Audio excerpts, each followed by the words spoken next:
Something smells funny over here. Oh my God, is that a rotten peach? Oh, gross. I think it's moving. Ladies and gentlemen, stay tuned for the planet Earth's most relevant newscast.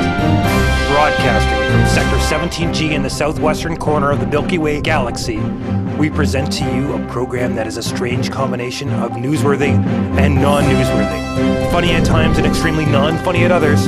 Ladies and gentlemen, Earthlings and Mooners, may we present to you Valemount Live.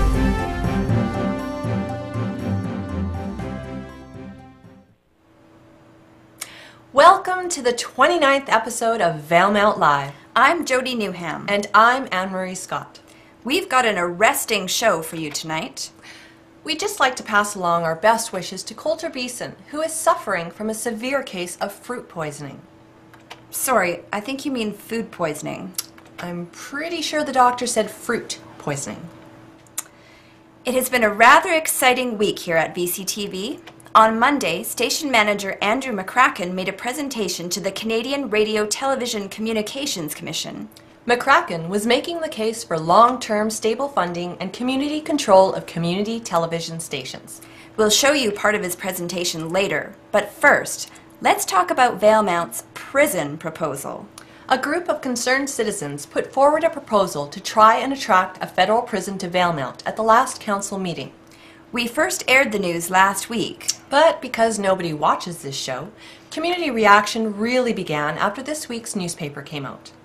So, people still read the newspaper? Jody, let's not get tacky. It's an honest question.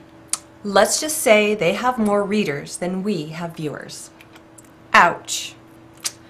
Here's an economic development idea that has total support from our local council.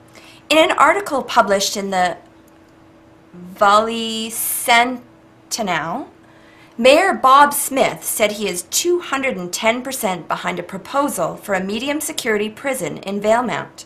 Reporter Ray Virgo spoke to the two most vocal proponents of the project. He began by asking Holly Blanchette about what this could mean for Jailmount. Valemount. Right. So, how did you come about doing this idea? It was Chris's idea, and I asked to be on board, and so we've been pushing, and like I said, doing research. Chris has gotten a lot of response from different people and places, and it's just, we need something in this town. And right now we're not logging, the mill is gone completely, and we need something that's going to come and it's going to stay and is going to have good employment, not bad employment. We don't want $10 an hour jobs. We want $20 an hour jobs. We want people to be able to work one job instead of 2 or 3. We want husbands and wives to be able to be home with their kids at night, not off 10 hours away working, Yes, working that's at right. 10 and 4 or something. So it's time. We need something here, and we need good paying jobs. We need families. We need young families. We need help. Yes. Okay, what level of security of prison are we talking We're about? hoping for a federal medium, which means we will have about 250 inmates, which means there'll be about 250 jobs. That's just in the prison. And those are government jobs, so we're not talking $10 an hour. We're talking more than that. With perks and With benefits and pensions and everything else, and then the offshoots from that, we're hoping to be able to run some of the courses through the college, which would create jobs.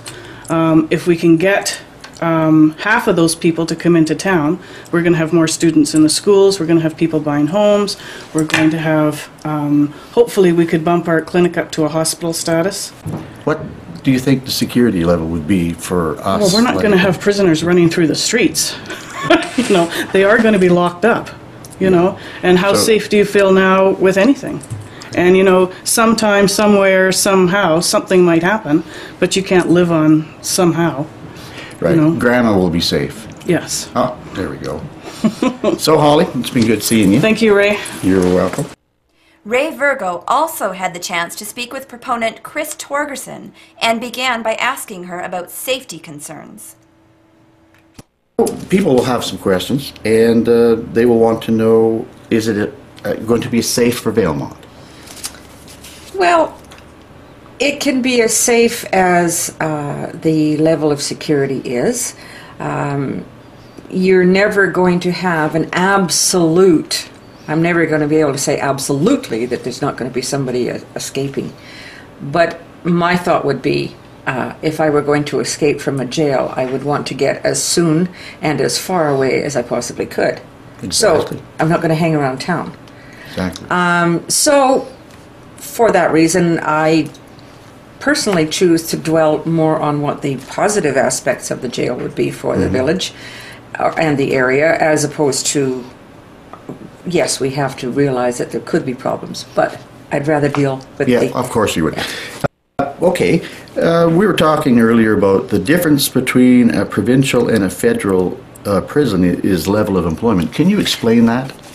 In a provincial jail, there are less employees per inmate, okay, than there is in a federal.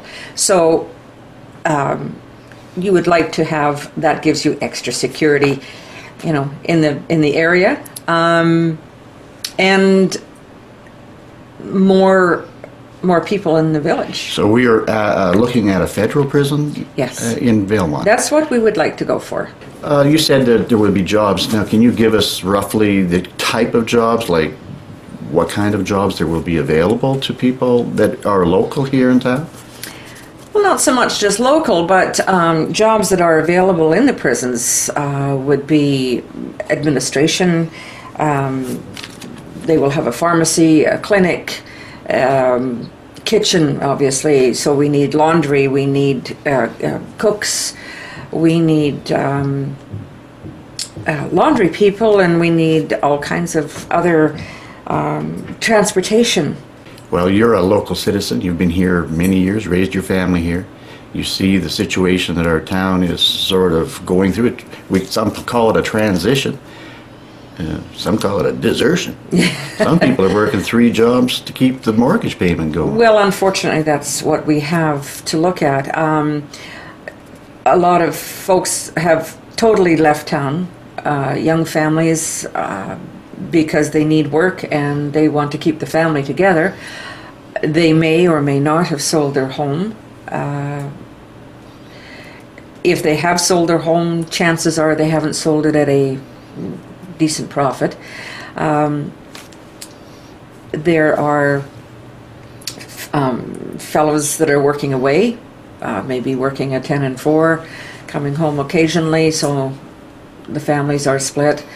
That's not a good situation. No, it isn't. Yeah. So we'd like to see something here that would keep people here. Yes.